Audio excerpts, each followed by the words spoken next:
नमस्कार Odisha welcome back to a new video. तो चलो स्टार्ट करबा आज रही वीडियोटी आउ वीडियोटे मु आपको कहबी यूजीसी एक्ट कौन आउ कहीं यूजीसी एक्ट 2026 रे लागू हैला। तो डेरी कहीं चलो स्टार्ट करबा आज रही वीडियोटी। वर्तमान सोशल मीडिया हो किंबा चारिआडे लोक माने दुई भाग में विभक्त हो जाइछन्ति। गोटे पटे यूजीसी रो विरोधी हेले आउ गोटे पटे यूजीसी रो सपोर्ट रे लोक माने रास्ता रे ओलाउछन्ति। तो कहीं यूजीसी एक्ट रो विरोध रे लोक जाउछन्ति आउ सपोर्ट रे लोक जाउछन्ति ताहार भी विभिन्न प्रकार कारण अछि। तो कौन एही यूजीसी एक्ट आउ कहीं एटा लागू हैला तो चलंतु प्रथमे बुझिबा यूजीसी एक्ट कौन।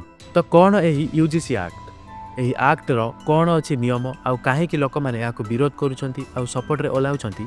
तो मु आपनको प्रथमे कहबी यूजीसी एक्ट कौन।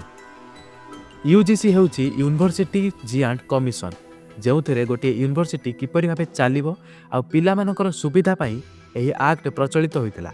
एही एक्ट टी 2012 मसीहार भी लागू होइतिला। किंतु एही एक्ट रे कौन थिला तो चलंत आमे जानिबा। एही एक्ट रे थिला कि गोटे एससी एसटी किंबा ओबीसी रो पिला माने जेमिति अवहेलित न हुअंती आ सेमानक प्रति हेउतिबा अन्याय अत्याचार को रोकिबाकू एही एक्ट टी लागू होइतिला 2012 मसीहारे। किंतु एही एक्ट अनुसार जदि कोनोसी एससी एसटी ओबीसी रो पिला मानकू जदि कोनोसी जनरल कैटेगरी रो पिला माने अवहेलित किंबा अत्याचार करंती किंबा रैगिंग मध्य करंती ताहले तांको प्रति कड़ा कार्यानुष्ठान निया जाउतला। किंतु जदि सही समय रे कोनोसी एससी एसटी ओबीसी रो पिला माने जदि भूल रे किंबा मिछरे से गोटे जनरल कास्ट उपरे एलिगेशन लगाउतला तो तांको मध्य दोषी साब्यस्त करा जाउतला। सही एससी एसटी किंबा ओबीसी श्रेणी रो पिला मानक उपरे तदंत करा जाउतला तापरे तांको दृढ़ कार्यानुष्ठान निया जाउतला।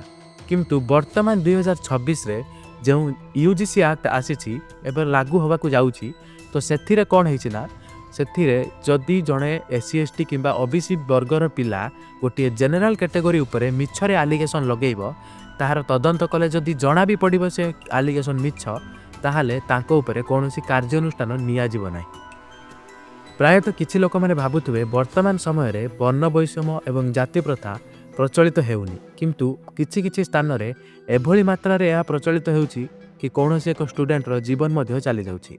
एही एक्ट टी प्रचलित होतला ठीक थिला किंतु एथिरे जो गोटे एक्ट नुआ जोड़ी दिया गला कि जदि एससी एसटी किंबा ओबीसी श्रेणी रो पिला माने मिछरे कोनोसी जनरल कैटेगरी पिलांक ऊपर एलिगेशन लगेइबो ताहा ऊपर जो कार्यानुष्ठान निया जीव नाही तो सेइटा होछि यार मूल लक्ष्य एवं मूल पॉइंट। सेइत पई किछि लोक माने यार विरोध करूछथि। पूर्वरु यूजीसी एक्ट रे प्रचलित होउतला कि जदि कोनोसी विकलांग किंबा महिला किंबा एससी एसटी लोक मानक ऊपर अत्याचार किंबा रैगिंग होउतला ताहाले जाई तांको ऊपर कार्यानुष्ठान निया जाउतला आ दोषी को दंड मिलुतला। किंतु वर्तमान समय रे ओबीसी की जोड़ी दिया जाइछि। किंतु वर्तमान समय रे किछिटा तार संशोधन करा जाई नॉर्थ ईस्ट इंडिया रो जो लोक माने आसुचंती पाठ पढिबाकू सेमानकू चिंकी चाइनीज मोमोज एबळा कहि जो माने रैगिंग करूछंती तांको ऊपर कार्यानुष्ठान ता सहित महिला विकलांग ऊपर जो माने रैगिंग करूछंती तांको ऊपर भी कार्यानुष्ठान। पिला माने विरोध करिवार मूल उद्देश्य हेउछि बाय चांस जदि गोटे जनरल कैटेगरी रो महिला को गोटे एससी एसटी ओबीसी रो पिला भूल रे तांको प्रपोज मारुछि कॉलेज रे एवं से जदि प्रपोज को एक्सेप्ट न करूछि तारे जदि से मिछरे जाई से झियो ऊपर केस करि दबो कि एलिगेशन लगै दबो कि मते जाति प्रथा ना रे नै भेदभाव करूछि ताले तांको ऊपर कार्यानुष्ठान निया जाई परिबो आ से जनरल पिलार कैरियर मध्य बर्बाद हो जाई पारे। तो सेहिति पई जनरल गोष्ठीर लोक माने यार विरोध करूछंती आ किंतु एससी एसटी एवं ओबीसी श्रेणीर लोक माने या सपोर्ट रे बाहरुछंती। एही बळी भाबे एहाको किछि लोक विरोध कले मध्य किछि लोक सपोर्ट करूछंती।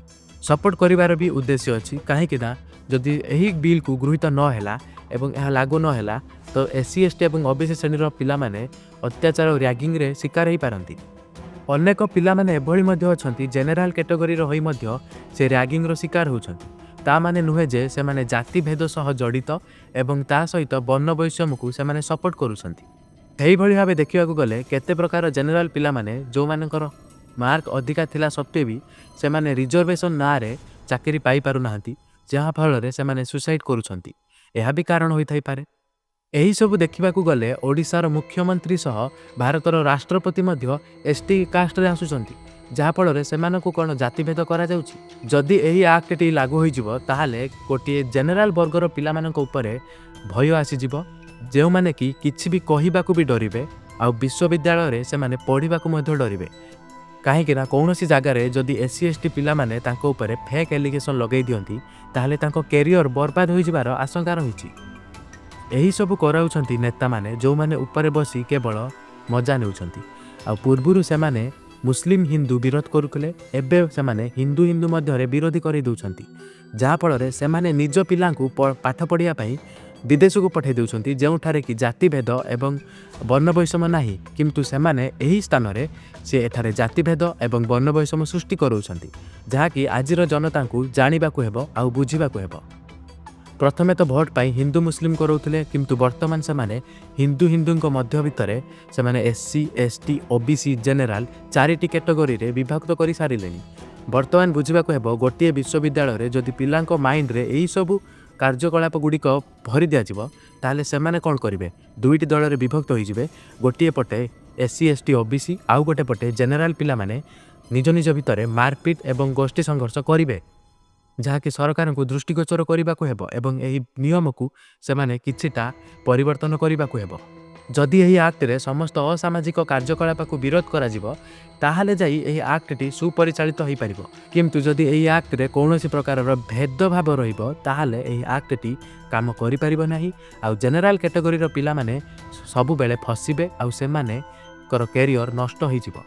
କିଛି ଲୋକଙ୍କ ମତରେ ସେମାନେ କହିବେ କି ଜାତିଭେଦ ଆଜି ବି ମଧ୍ୟ ଅଛି। ମୁଁ ନିଶ୍ଚିତ ମାନୁଛି ଜାତିଭେଦ ଆଜି ପର୍ଯ୍ୟନ୍ତ ମଧ୍ୟ ଅଛି, କିନ୍ତୁ ଆଜିକାଲିକା ବିଶ୍ୱବିଦ୍ୟାଳୟ ଆଉ ୟୁନିଭର୍ସିଟି ମାନଙ୍କରେ କି କଲେଜରେ ଜାତିଭେଦ ଏତେଟା ଆଉ ନାହିଁ। ଯଦି ମୁଁ ମୋ ନିଜ ଓପିନିଅନ ଦେବି ତାହେଲେ ମୋର ବି ସାଙ୍ଗମାନେ ଅଛନ୍ତି ଯେଉଁମାନେ କି SC ST OBC ଏବଂ ଜେନେରାଲ କ୍ୟାଟେଗୋରୀର ବିଲଙ୍ଗସ୍ କରନ୍ତି, କିନ୍ତୁ ଆମମାନଙ୍କ ମଧ୍ୟରେ ସେମିତି କେବେ ଜାତିଭେଦ କିମ୍ବା ବର୍ଣ୍ଣବୈଷମ୍ୟ ସୃଷ୍ଟି ହୋଇନାହିଁ ଯାହାକୁ ନେଇ ଆମେ ବିବାଦ କରିବୁ। ଆଜି ମଧ୍ୟ ସେମାନଙ୍କ ସହ ଭଲରେ କଥାବାର୍ତ୍ତା ଚାଲିଛି ଆଉ ସେମାନେ ମୋ ନିଜ ଭାଇ ଭଳିଆ ମଧ୍ୟ ଅଛନ୍ତି। ଏହାର ମୂଳ ପଛର କାରଣ ହେଉଛନ୍ତି ସରକାର, ଯିଏକି ଭୋଟ ପାଇଁ ହିନ୍ଦୁମାନଙ୍କୁ ବିଭାଜନ କରୁଛନ୍ତି।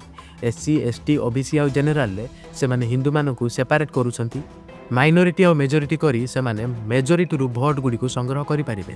ଏହା ପଛରେ ଅନ୍ୟ ବି ଉଦ୍ଦେଶ୍ୟ ଅଛି, ଯାହାକି ସରକାର ଏବେ ବର୍ତ୍ତମାନ ଦେଶରେ ହେଉଥିବା ପରିସ୍ଥିତି ଗୁଡ଼ିକୁ ଏବଂ ଘଟଣା ଗୁଡ଼ିକୁ ଲୁଚାଇବା ପାଇଁ ଏହି ସମୟରେ ସେ ଏହିଗୁଡ଼ିକ କାର୍ଯ୍ୟକଳାପ କରୁଛନ୍ତି, ଯାହାଫଳରେ ହିନ୍ଦୁମାନେ ବିଭିନ୍ନ ପ୍ରକାରରେ ବିଭାଜିତ ହୋଇଯିବେ ଆଉ ତାଙ୍କୁ ଭୋଟ ମିଳୁଥିବ, ସେମାନେ ଦେଶର ଶାସନ ମଧ୍ୟ ଜାରି ରଖିବେ।